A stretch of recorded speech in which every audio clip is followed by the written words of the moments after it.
Hi everyone, welcome to my page, Writing Daydreams to Reality. My name is Danni Lynn and I'm a fiction freelancer with a Bachelor of Arts degree in creative writing. Today I wanted to get into my writing advice series. Now it's an endless topic and I wasn't sure where I wanted to start, and I definitely did not want to start with Article 1 because I don't want to regurgitate what I've already written about and already shared online on my DeviantArt and Patreon account. But then I looked at Article 1 and I realized it just really is the best place to start. This one talks about how to value yourself as a writer when you start going into the trenches of finding freelancing jobs and work. I'm going to talk a little bit about the red flags that you find, as this original article is called Writing Red Flags and Job Searching. A little convoluted title because also my main focus, as I said, is the value in yourself and your time compared to these jobs that are really trying to stick it to writers and just get cheap work really fast. Lesson number 1 is to never sell yourself short. This is not only for writers, but all creatives, all professionals. You, your time, your skills, and the worth you are putting into your work all deserves to be paid. You have value. You are not only bringing to the table labor, you have the skills and education behind you that you've put time into and have paid for to create the valuable work you are making. You also have the time you are putting into it and the physical activity of the work itself. This all deserves to be paid for. Now, to kind of get into this, I have a story for you. Quite a few years ago, I think back in 2019, 2020, I was applying for a freelance fiction job where it was ghostwriters who would create books, usually nonfiction, for a independent publisher. It seemed normal at first. There are so many companies that do this because ideas are a dime a dozen. Not to talk anyone down, but anyone can come up with a book idea, but you might not necessarily be able to write it. My own business runs out of this. You come up with the idea, I'll write it for you. You have an idea, you write it, it's not going well, I'll help you edit it. But this company specifically hired ghostwriters to write the entire book for a client. But the problem was they were paying only per word. Now, I charge only per word for my services on top of additional fees and surcharges depending on what services the clients pick specifically, but this one was charging only per word for everything. Now you're going to say, Danni, yeah, that's normal. You're a writer, you get charged per word. But the thing is, the charge per word needs to also cover the work you're putting into the research, the outlining, anything. And this charge was not even 1 cent per word. Now I was just starting out, so I wasn't sure of what prices were good or not. Spoiler alert, this is horrible. Because if you work it out, how many words can you write in an hour? How much clean and edited content can you get out in a day? All of that should go towards calculating your per word charge should be. Now this place was charging only per word at a very low rate, but they also had a lot of background expectations. I have definitely worked for companies where they're like, oh, we only want you to write the article once and turn it in, and then we'll edit it and talk to the client. You don't have to worry about it. That's a very smooth process because the writing gets turned around really fast.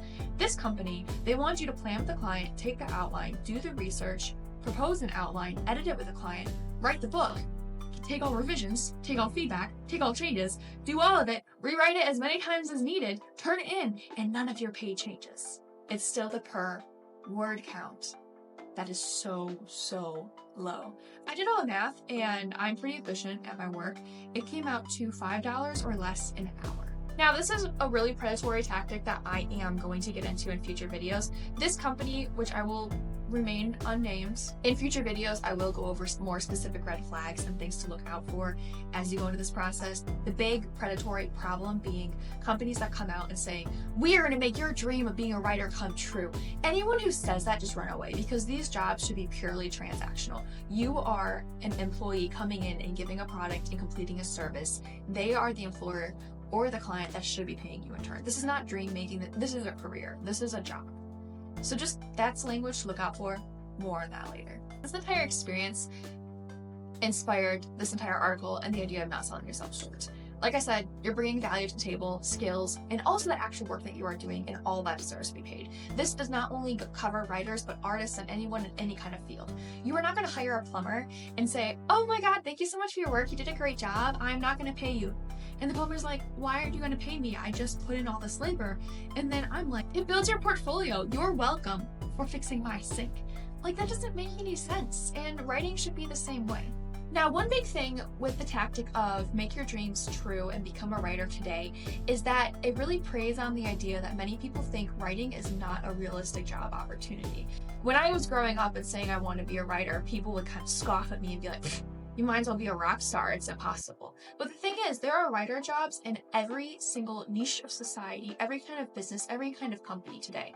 You can be a writer, a copywriter, a content writer, a blogger, or do articles online and in print, interviews for magazines, editing, publishing, be a poet, complete essays in academic and creative writing, go into marketing, social media, be a teacher aide, tutor, writing teacher, tutor.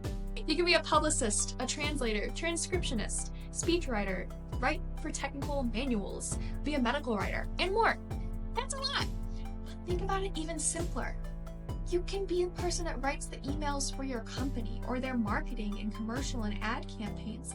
Every single company in existence usually has someone in charge of this. If you think about it, Nintendo, they have writers, not just for the creatives who are working on games on a project-by-project basis, but who helps write the speeches and the announcements for new products or gives press releases and all that information. That's being written by someone. Who is handling the president's emails? Like, there is a writer involved in every step of the way.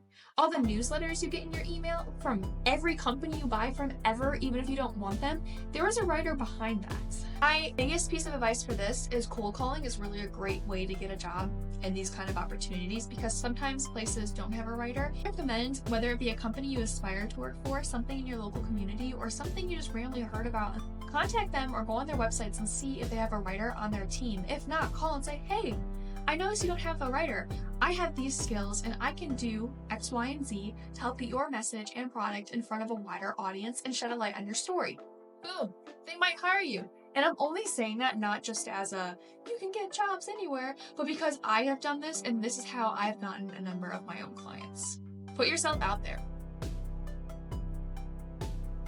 Lesson number 2, be flexible. Back when I was a kid and when I was in high school, I wanted to be a novelist, an award-winning author working only in fantasy fiction and never ever anything else.